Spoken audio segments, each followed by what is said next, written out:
Well, we had hope that maybe if the Steelers went on some massive winning streak, that maybe we could salvage a season and maybe we could win the division and maybe we can make the playoffs and maybe we could go to the Super Bowl and maybe all these wonderful things that happen. I think it's been established that is absolutely not happening now. None of the above. None of the above. Okay. Well, I mean, there were encouraging signs, and there were also signs that made you want to rip your hair out. I don't think I've ever seen an offense do so well in the first half and so poorly in the second half. My goodness, what was that? The Mason Cole effect. I think not having Mason Cole was a bigger impact than people realize. I do know, I haven't seen the quote myself, but I heard that Kevin Dotson came out today and said that Mason Cole not playing and having Hassenauer in had no effect on them. But I just find it hard to believe, because since we brought Mason Cole on board, he seems like he's been that glue that's like kind of bringing our offensive line together. Our run game has been getting better the past couple of weeks. It seems like that unit's improving. Maybe it's a coincidence. What do you think, Allison? Yeah, they seem to have, it's odd because they seem to have a lot more chemistry, and they gelled, and the timing was good, and it just seemed like, I mean, it wasn't perfect, but it just seemed like it was so much better in the first. So you just wonder, like, with chemistry or timing, how does that change from one half to another? I don't even know. Yeah. Tomlin kind of blew it off at the press conference today a little bit and was like, they just outplayed us. You know what I mean? Well, the big thing from the game was Bengals linebacker Jermaine Pratt on the Steelers offense. Quote, just settling down. It was us giving them plays. We knew what they were going to do. They like to do the same plays over and over. Now, we are in a Steelers bubble, at least I am, and we all hate Matt Canada.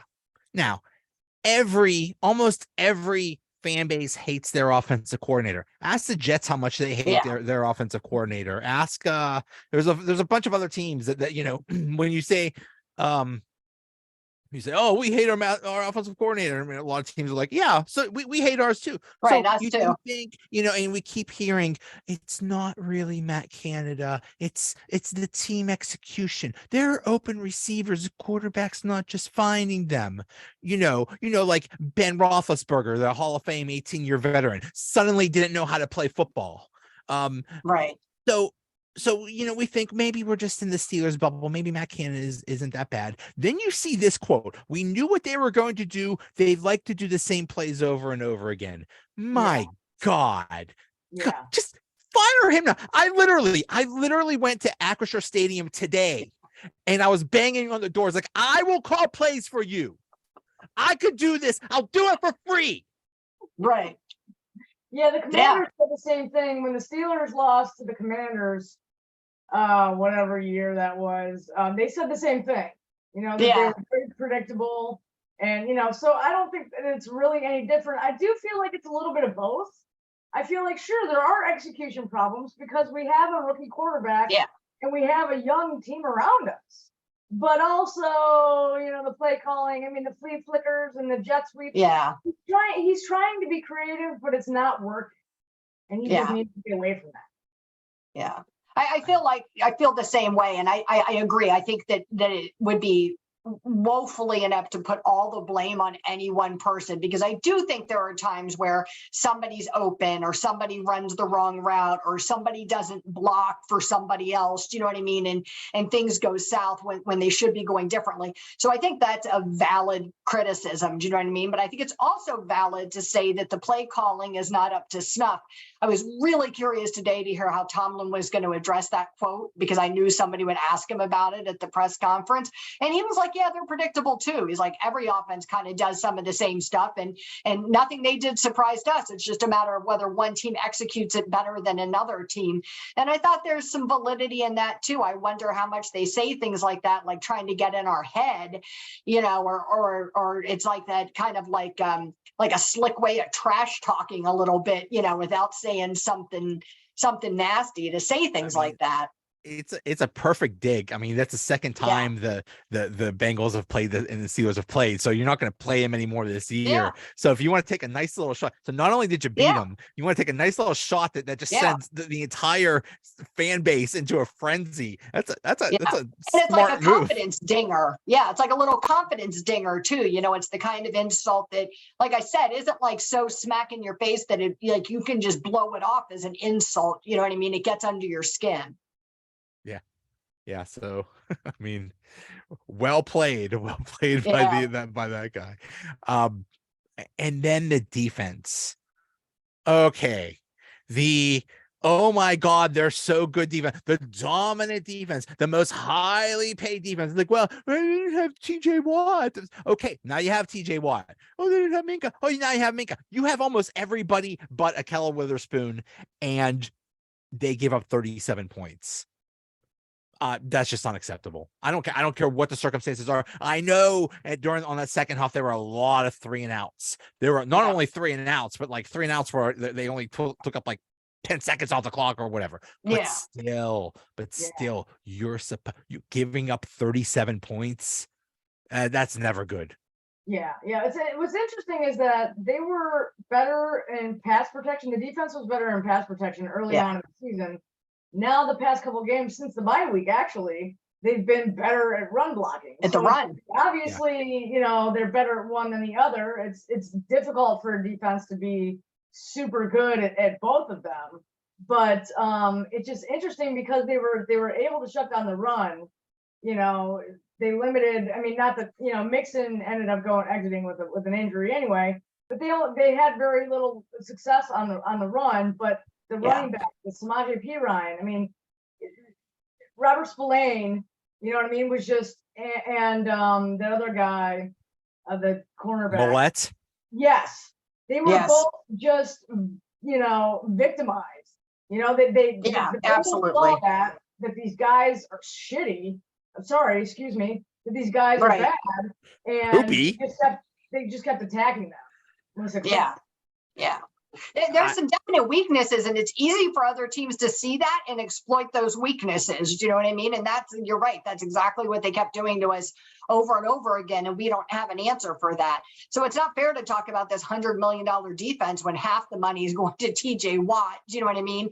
And then a chunk of it is going to Minka. And then you have all these other guys that are okay, you know, getting paid more like league average. I mean, it definitely isn't spread out across the defense. Okay. Now, TJ is still coming back from injury. Yeah. He's still not in total game shape. Okay. Minka literally had his appendix removed like a few days ago. Okay, cool. But still, basically, whenever Robert Spillane is out there, the other team says, we'll go get that guy. And they do. Every time. Every time. And now it's becoming with Millette, and it's not a problem with Millette that like, oh, he's out of position. It's like, no, he's where he's supposed to be. He's just not good. He's just getting beat. Here's something I'll credit Chris Carter, who apparently you guys talked to. He said, and it actually really ticks me off that they didn't do this. You saw that Millette was getting victimized. He was just having a bad day. You had an option. You move Cam Sutton inside and you bring out James Pierre. Yeah. Pierre is okay. He's not the best corner in the world, but he's okay. At least give it a shot.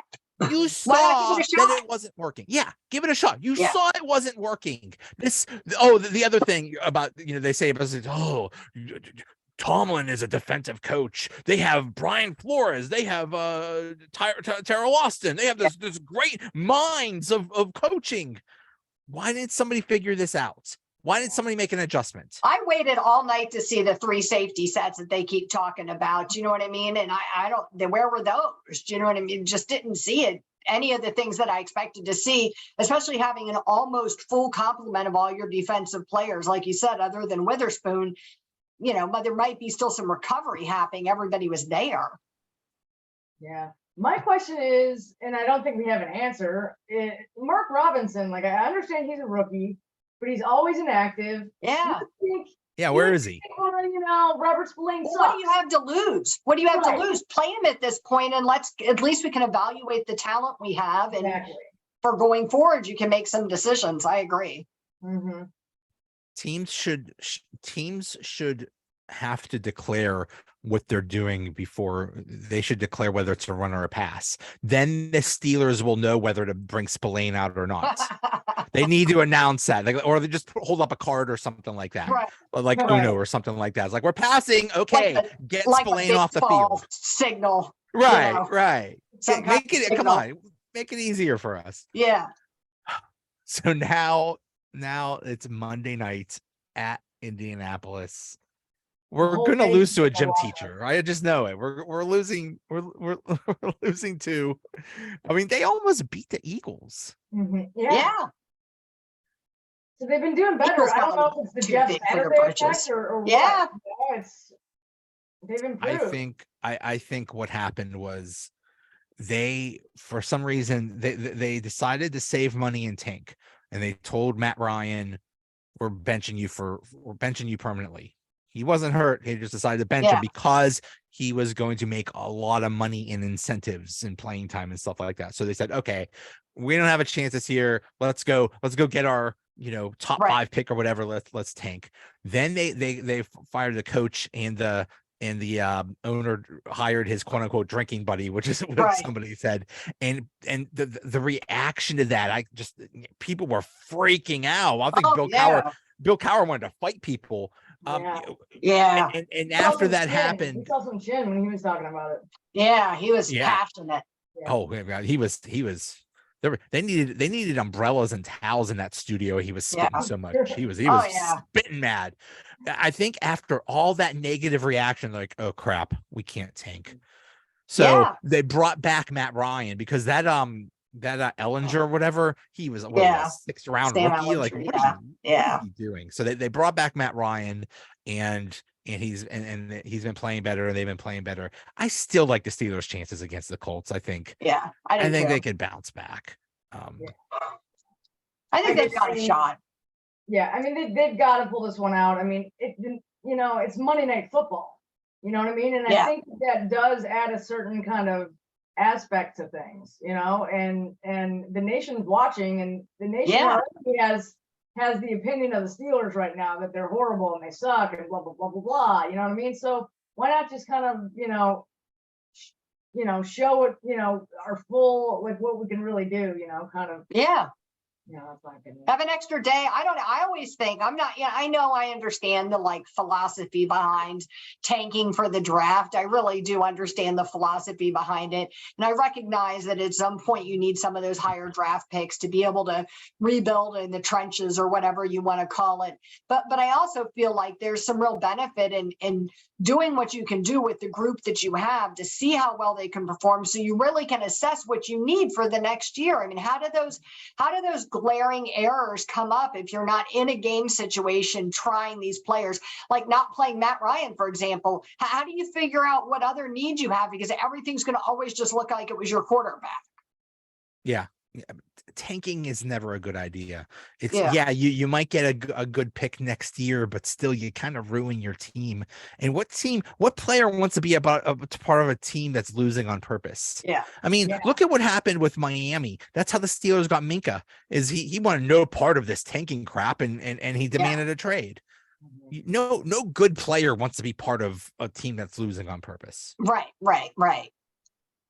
Yeah, we actually talked about that a little bit on those lines with Chris Carter last night about the Matt Canada hire, and he had an interesting angle on it that I hadn't really thought of, which is that which one of these high-powered coaching guys out there, or highly sought-after coaches, wants to come onto your team and coach your soon-to-retire aging quarterback, and then know that you're possibly going to be not doing well, drafting some rookie, picking up some mediocre free agent, you know what I mean, with the thought that you're not doing well, when there's other offenses you could join where they're more intact and there's exciting things happening. So you think of it from that same effect, you know, if you're on the lines of kind of tanking, how do you attract those high powered coaches? You know what I mean? Unless they get given carte blanche to come in and rebuild.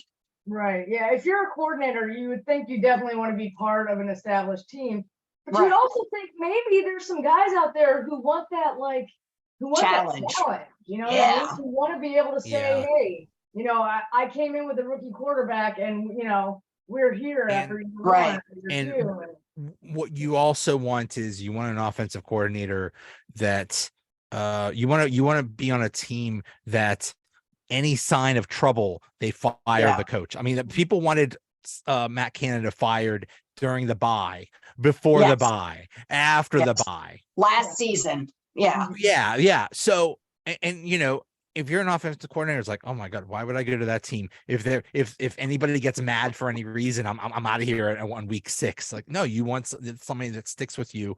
So for Yeah. better or worse, you know, we love and hate the Steelers' stability.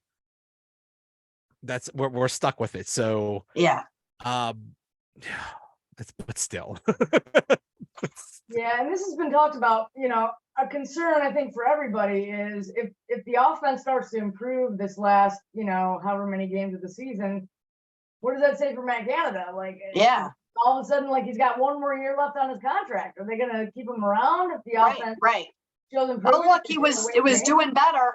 Yeah. Right. If Scary. there is an announcement, the Steelers have decided to retain Matt Canada, I'm going out of town. I do not want to be. There might be riots. There might be looting. There might be the Mattress fire. parts Right. of the city may implode. I'm fearful for Yeah. the safety of the region if they announce they're keeping Matt Canada. We're holding it together now, but I don't think I think that might be the straw that breaks the camel's back if they announce that. Yeah. Also, I don't know, you know, it's been said that, you know, they hired Matt Canada because of some kind of scholarship that they gave to Dino Tomlin, and that, you know, he knows nepotism and things like that. I don't know if that's true or not, but it's like, geez, if it is true, if it is actually true, we could be stuck with Canada for another year unless like the Rooney step in and say, hey, you know, this isn't working. Oh no, no, that's not a thing. That better not be a thing. It can't be. It just can't be. You can't, you know, there's just too many eyes on you in professional football, which is not to say that things like that don't happen. I mean, Washington was rife with all kinds of, you know, poor hiring practices, but by that same token, you know, you would hope not. Right. Yeah. So what do we have big plans for Thanksgiving? Eating, you know, football. Eating is always, see, that's why it's my favorite holiday. Now you're either the eater or the person making the food. If you're making the food, I feel bad for you because that's a lot of work. But if all your job is to just show up somewhere and eat, that's the best holiday there. And show up, eat, and watch football. That's it. That's it. I don't think I could ask for anything more. I don't have to worry about gifts. Right. No. What Not is the? Yeah, we still have another month.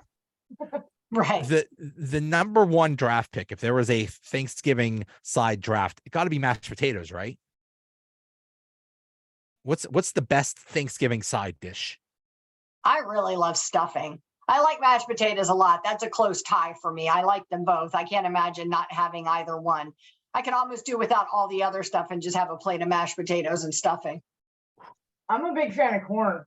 I love corn. You know what? I love to put the corn in the mashed potatoes and just. You combine mashed potatoes and corn. I don't like my food to touch. Oh yeah. Oh yeah. Since I was a kid. Elite. Yeah. That is mashed potatoes and corn is like Josh Allen and Stephon Diggs. It is a great combination. It's a great analogy. Matt, have you ever seen mac and cheese at Thanksgiving? I have.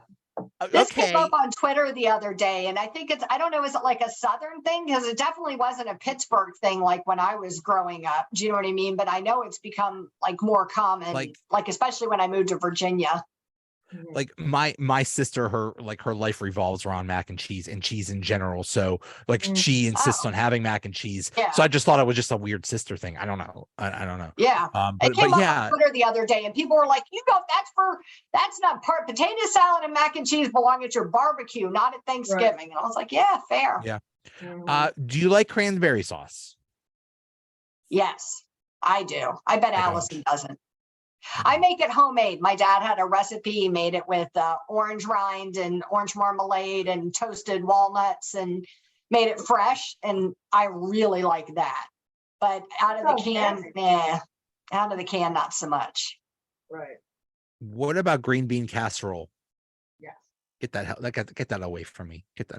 Ew. I've tried to redo the recipe with like making it like homemade cream sauce with like fresh mushrooms and like revamping the recipe, and it was better, but I still my family does like a spinach au gratin casserole instead. We like better than the green beans. To me, green bean casserole is a Matt Canada of Thanksgiving dishes. Yeah, I can really do without it. Do you guys have like a family dish that like belongs to your family that like other people don't have? We have one in our family, so I always ask people. My mom was hardcore Italian, so she would Italianize every holiday would have something. So she I think she made stuffed shells for Thanksgiving, or maybe lasagna or spaghetti or something like that. She would hardcore Italian. I mean, she hardcore Italian to everything. We would have an Italian, 4th of July. My grandmother was big on the Jell-O salads. It must have been one of those things from like, was it the 50s or whatever, or 40s when that became so popular? And some of them were foul, like vile, horrible things. But she made one with pears and pineapple and pears and lime Jell-O and whipped cream. And it sounds terrible, but it is like my favorite. I only make it at Thanksgiving and Christmas because I'll eat like the entire dish of it. So that's a definite like must make in my family. People always make fun of it when they come and they're like, "Oh, I'm not trying that." And I'm like, "Oh, the rule is you have to try like one little bite." And they're like, "Okay, this is really much better than I thought it was going to be." And I'm like, "Right, see." Yeah. So one Jell-O salad stuck around. Oh my God, strawberry pretzel so good. Pretzel thing. That's a good one. That is awesome. That is so good. That's another one, like the lime one. I can eat like the whole tray of it if I make it. How about pumpkin pie? Yum. I'm more of an apple pie girl. I like apple pie. Dutch only. I don't like the lattice. Here's how I like pumpkin pie. Basically 1 part pumpkin pie, 99 parts whipped cream. Whipped cream. Bury it in whipped cream. Just a tiny little bit of pit pumpkin. That's my ideal pumpkin pie. Yeah, I do like it. I'll eat that. I like it. I like to do like a little slice of every kind on my plate, so you have like the sampler. Nice, like a flight of pie. Yes. Pie flight. All right, guys. Well, have a nice Thanksgiving. Have safe Happy travels. Thanksgiving, Joe. All right, we'll see you guys. Bye, guys.